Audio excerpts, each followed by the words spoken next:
No, what the fuck, man? Oh, what the fuck? That's cheating. What the fuck, man? What the fuck? Oh, why you gotta do me like that? Wait, look what the fuck, man? Oh, what the fuck? Look, I all was being that life Solomon White for. back.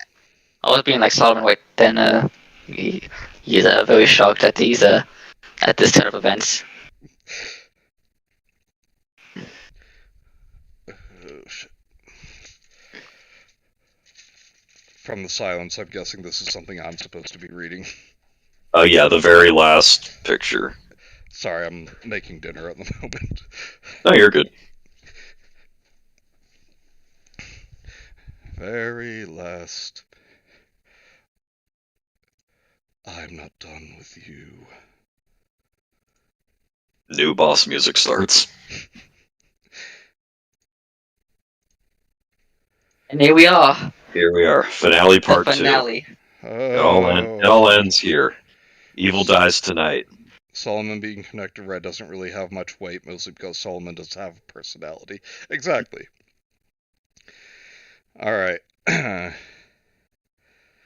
After his seeming... Oh, do you want me to take it since you're working on dinner? No, I'm back. Oh, cool. Alright, after his seeming defeat by Solomon, Red had reconstructed his body into his gigantic final form. Too easy. Transporting us to a blazing inferno in the process. It was reminiscent of our first encounter, except now the scenery, much like the true power of Red, had become very real. The music had erupted into a loud blaring sound, a furious drum of death. Faced against Red's insane amount of health, my own demise was imminent. Solomon was my strongest monster. No, he wasn't. But not even he stood a chance. It was like trying to fight a mountain. Within seconds, Solomon was overpowered and dropped to the floor. Red crushed him to death underneath his foot. The sadistic time as he snapped Solomon's foot blade and ripped it like a dry, brittle twigs. I could tell he was enjoying all pain. Careful not to cut yourself on that edge. You are weak. Your monsters are weak. You will all die. This is hopeless. I'm a dead man. I had no choice but to send another monster to his death. We were all going to die. I only hope they'd forgive me. No, they won't. After decreasing Red's power by a minuscule amount, Anguish was also obliterated. Oh no, Anguish, no, Anguish, don't die. Please, Only Anguish. Red had some type of tangible motive. Anguish, no, please. I miss you. Oh my god, Anguish He's is doing dead, all this guys. for the walls. Sorry. Red unleashed a full hail, a hail of blazing hot needles into his face until he collapsed. Another moment of unspeakable agony, then nothingness as my ally faded away. It doesn't look like needles, it looks like he's just throwing up on him. Yeah, puking out blood. That can't be good. You can't win, Zachary. You can't win, Thackeray Binks. I asked Red how he knew my name, and then he said it. I've known you for a long time. I'll tell you a secret. I killed Melissa. Yeah. No one saw that coming. I killed Mufasa.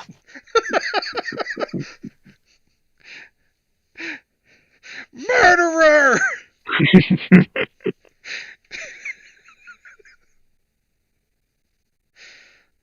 For years, she was being tortured by something nobody understood. Now I knew what it was. It was something absolutely retarded. Yep. Now I understood why I was mocked about Melissa's death, and how the game knew about it. Because he knew about it. Because he was the one responsible. And this time he was going to kill me. Then a truck crashed through my wall. Oh, and in response to Angira's, Finn says, "Why couldn't it have been Rodan?" Yes, Yeah. we're gonna have been Wodan, that fucking piece of shit. Backstabber. Not Anguis. He's a good boy. He's innocent in all this. Send your last monster. I will end this futile struggle.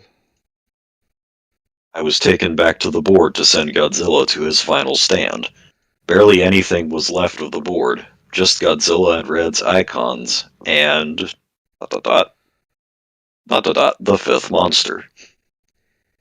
In the midst of everything that was happening, I had completely forgotten about it. I tried yet again to select it. I cursed, I begged, I screamed at it to do something, anything, to help me. To no avail. There was only one thing to do.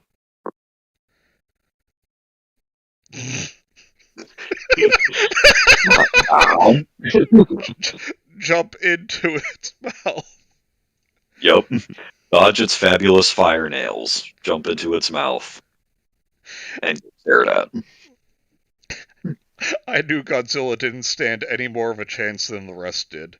But maybe now that all the other monsters were gone, the fifth monster might finally awaken.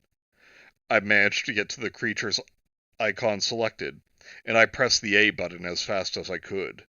The icon started to shake, as if it were trying desperately to move.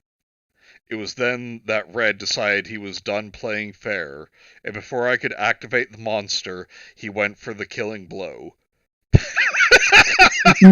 Paralyzing my heart! My hands started to become numb and unfeeling. You're finally acknowledging it. But even as my vision was fading away, I still tried to press the A button. Press A quickly to not die as fast. Quick time event. But seriously, what the fuck? All this build up to the fifth monster, and then game over. Right. But that's not the end, Manny. Game It's over. not the end. Or is it? Red's tone is oddly bitter here, like he's legitimately doing this to spite the narrator. Game over, yeah!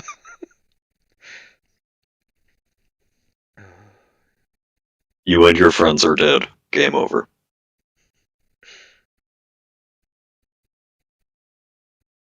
Raptor. Oh, yeah, I think. Well, it was surely break one of his rules, but he must have thought that if he could kill me quickly, then it would be too late for any consequences to matter. He would have won. But he was wrong. I gotta say though, what does he mean, one of Red's rules? I don't remember Red ever establishing any specific rules.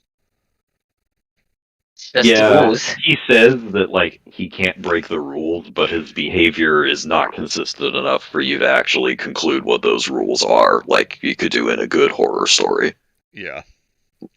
See, again, this is Mike's DeCloset. There has to be rules. Red's power was being challenged by another force. It prevented him from killing me, and when I regained my vision, I saw a familiar sight. Mike, you can be the angel. We don't have much time.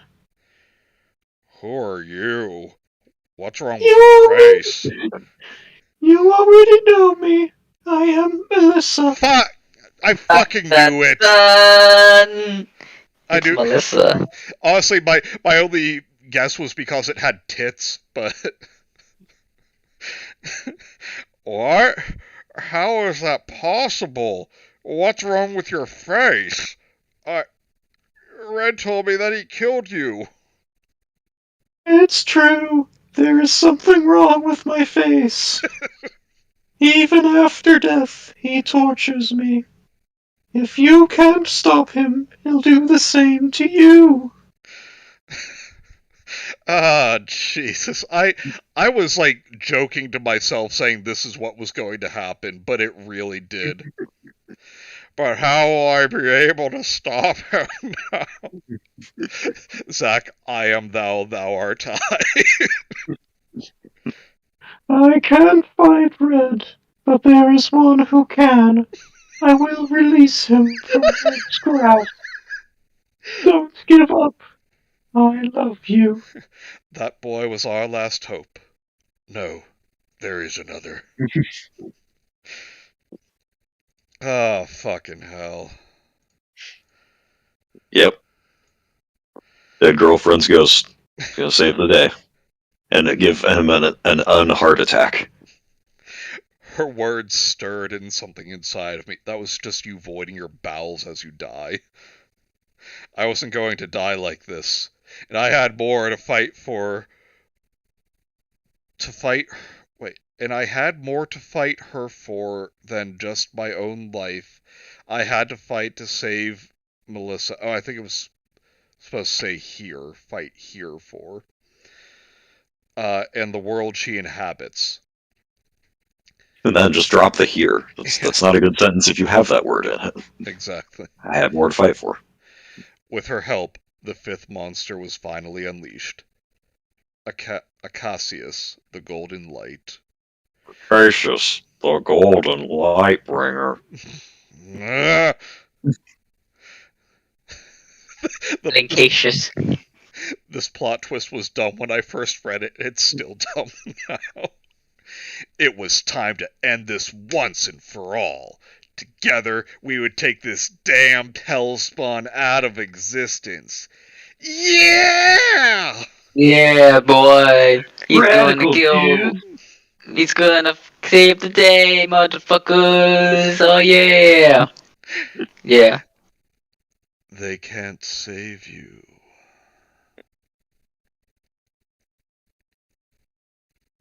It was fight for the strongest playable monster in the game. He had to be, if we would have any chance of surviving. His punch involved turning his hands into blades, which caused tremendous damage.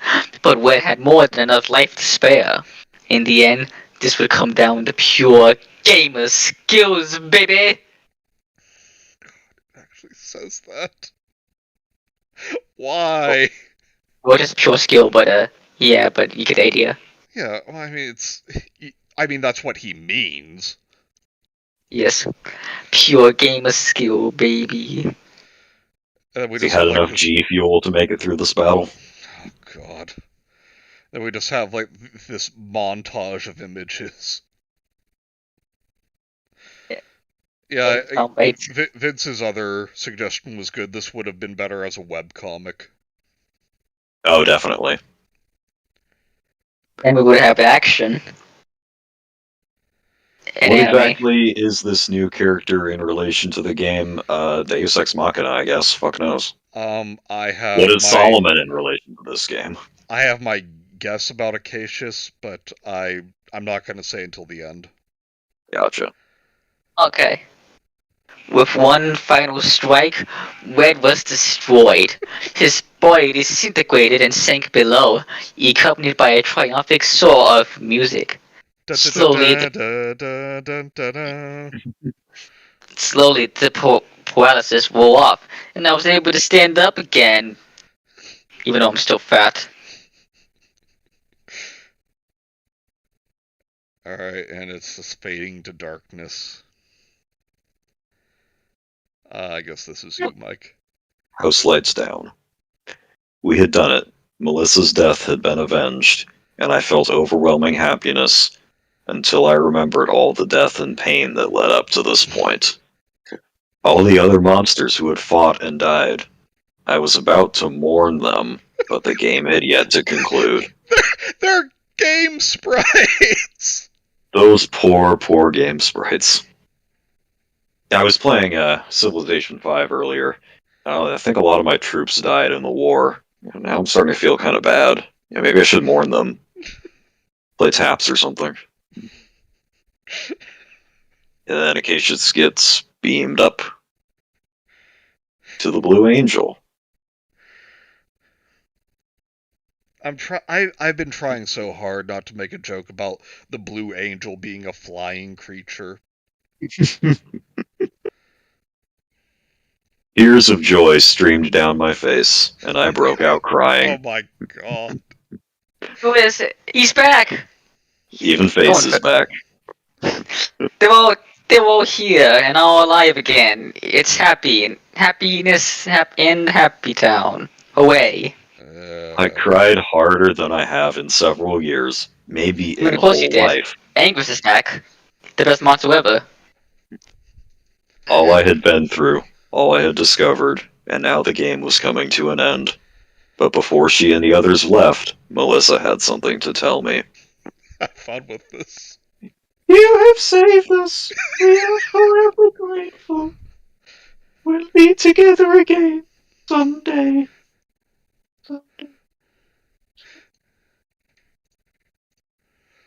Oh, Cole Limited presents Godzilla, Monster of Monsters. Copyright 1988 Tokyo Co. Limited, licensed by Nintendo of America, Incorporated. I take back what I said. This is actually dumber than I remember.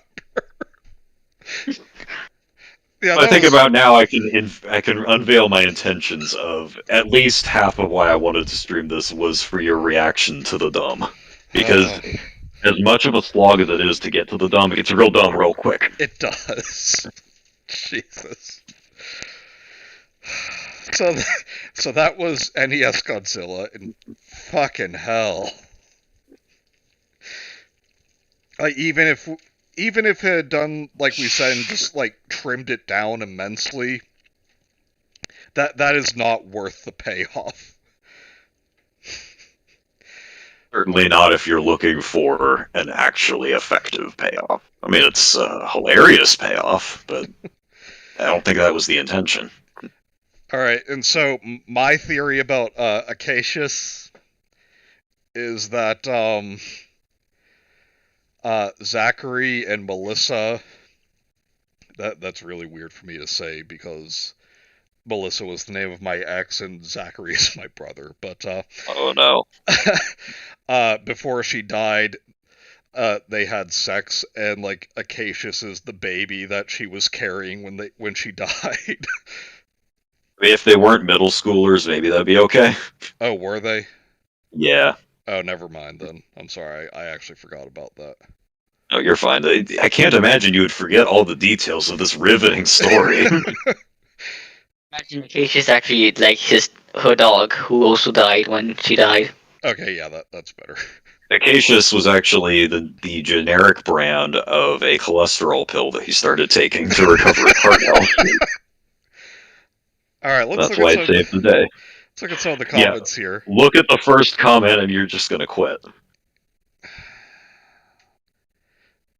Yeah, Red looking like a Stone Toss character, and Acacius looking like the frickin' Amogus thing. God damn it. Yes. Starts off strong and gradually skids off the rails into unintentional campiness. Vince, are you reviewing the pasta or all of these streams? Yeah. Alright. Fourth wall breaker, ha ha ha. God, I hate you immediately. I drew red once. I put it here, but I don't know. But I don't know how to insert a photo from a phone. You mean I would put it here. So I'll do it in MS Paint or something. To which Alakanathorax says, "Oh, cool. It would be nice to see it, but still, it's cool that you drew red." Weed.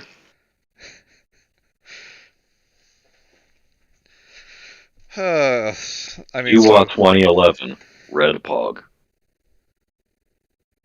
Thank you. Oh, cool. So I mean, like, so far these comments are about what I expected. Ask the noodles. This scared the shit out of me. If that guy was the actual one that killed your girlfriend, then that is fucking mental. If this happened or happens to me, I'm gonna start going to church on Wednesday because this is batshit loco. What the fuck is he on about? If this happens to me, No, if this happened or happens to me. If I realize that I had a repressed memory that this all actually happened to me, I'm going to start going to church on Wednesday. Jordan's Like getting off upset. 0407 says, way to be like, impossible. I am a widow. I am a widow. No, the voice wasn't there. I just added that because of the funny. Yeah, but still, what are they talking about? I found Pass the Noodles commenting on something else later. Wait, this wasn't real? And someone else is like, you're joking, right? Like, you didn't actually think it was real. Oh my god.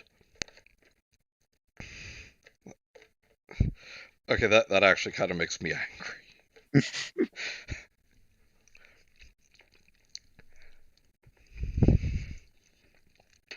Alright, so maybe we shouldn't make too much more fun of Pass the Noodles, because they're obviously legitimately brain damaged. Yeah, but I'm like taking a notice disability, so I'll give you the pass if you want. Or I mean, they might have just been in Zachary's middle school class. Yeah. We'll just pass the noodle anyway. I can't really find it. Oh, him. Glitch in the system. I feel like that fight was rushed with the fifth monster. Red It's should have like got way too. Oh, there it is. Red should have got at least 1 or 2 hits on Zachary. The ending is cliche. It's still a very good creepypasta, though. Plus 36 for the effort. What does it mean, cliche? I mean, it's like cliche in a movie sense, not in a creepypasta sense. Yeah, I mean, Deus Ex Machina is a cliche in literature, as much as I hesitate to call this literature, but not a creepypasta cliche. If it was a creepypasta cliche, he probably would have just died. Yeah. Yeah, he would have died and be like, and then I somehow wrote the story to tell all of you guys. I hear something scraping at my door. It's probably Red. I'll be right back. There's something at my door. It's something spooky, guys. It's oh my god, guys! At my door, it's James Acaster. Oh my god, guys! This is so scary. Oh my god! A random guy 34 says, imagine if that wasn't even Red's final form. To which Freddy Fazbear Boyo, I hate this person. I welcome. Oh, hey, hello, lovely Cricket. Hey, I'm sorry Cricket. you're coming in at the end, but glad that you're here. You can hear us reading the comments on NES Godzilla. Yeah, wind back for some of the dumbest plot turns of all time. Imagine if that wasn't even Red's final form. And Freddy Fazbear Boyo, I hate you for that name, just says, yikes. Chuck 1085 says, that would suck. And Fusion the Gamer says, Red's final form, a very flammable puddle of nothing. Mysterious Re has written like a 5-paragraph analysis on this, or not analysis, but critique. And I can basically just say, yeah, more or less. Nice. Pups and Cakes said, wow, you kind of actually scared me, pussy. You are an good image editor, and you made this super realistic. No, he didn't. 10 out of 10. Waiting on original username says, so if Red killed Melissa, does that mean Red was the truck? Philosophical face. Did I say yes? Oh, Red was he the was truck the truck driver. Oh yeah, he was the truck driver, but not the truck itself. He's in cahoots with Truck-kun. Go ahead. NES Godzilla started off with a weird tone that comes off as unsettling because you get the feeling that something's not quite right. It feels like there's a deeper motive to the game. Yeah, it starts that way. But then it just ends with, haha, killed your girlfriend. If we're going off the rails with how much gets changed from the original game, did it have to still be 8 worlds? Yeah. Like if we had pared it down a little bit. of what interesting. Nokia Touchscreen says this is the essence of all why all creepypastas is bad. It's children whose only experience of storytelling is Dragon Ball Z trying to film and failing its white horror. Yeah. Vince continues with, but there isn't Red is a douche who makes people play his ROM hack and gets pissy when people don't play to his specific specifications. Yeah. And also, this was written by a teenager. I mean, there are many reasons to give that away, but mainly the whole like, oh, we'll meet again one day. I love you. Okay, so you're saying like for the rest of your life, you're never going to date anyone again because Apparently, your middle school girlfriend was the one. Yeah, yep, you found the one right off the bat. Sure you did. apparently it really pissed off some people in the comments, like, because Doc O'Donnell replied with, "Really now, out of all of these amazing people who think this is the best creepypasta, I think I'd see one self-centered asshole in the comic sections.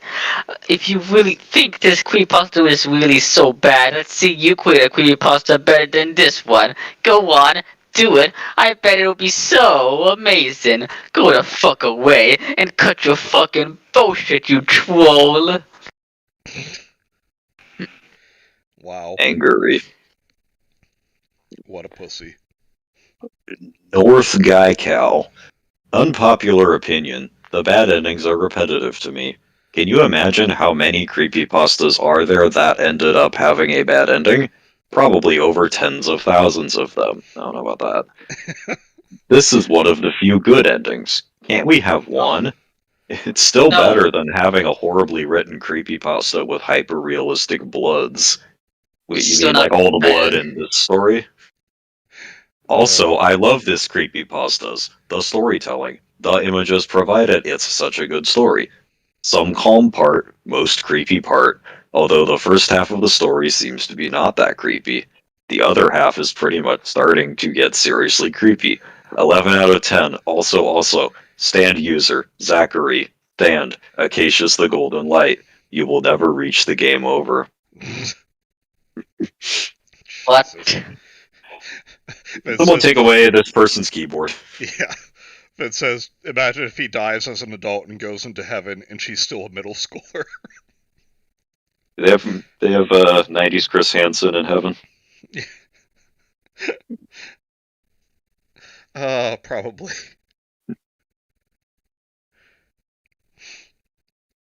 Le Goji guy. This is scary? No. No. Not really, no. No, it isn't. She's really over 2,000 years old, you guys. Hyper random. Oh, go ahead. No, go ahead, read it. Hyper random. I'll stop here. Wow, that story was a nice 2 hours of my life.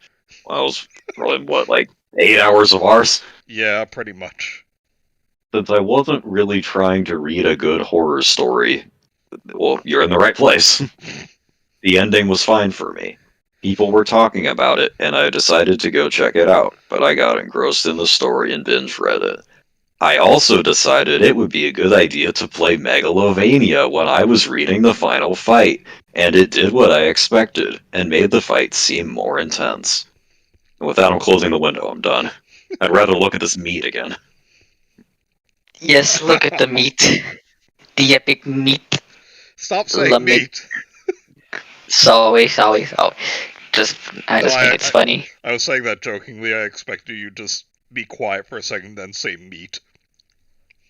In that case, meat. God damn it. Alright. So, at long last, that is the conclusion of NES Godzilla. And now you two are released. You go back to your dinosaur book that doesn't have fucking dinosaurs in it. Oh, I don't know. I changed my mind. I don't want to go back. I don't want to go back. At least this had kaiju. Like, from the start. With what, the big like juicy ass or whatever.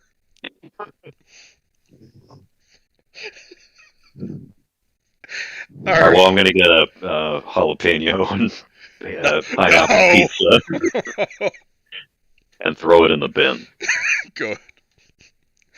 Thanks everyone for joining us. Cricket, glad you were able to join us even at the end. Vince, thanks for the commentary.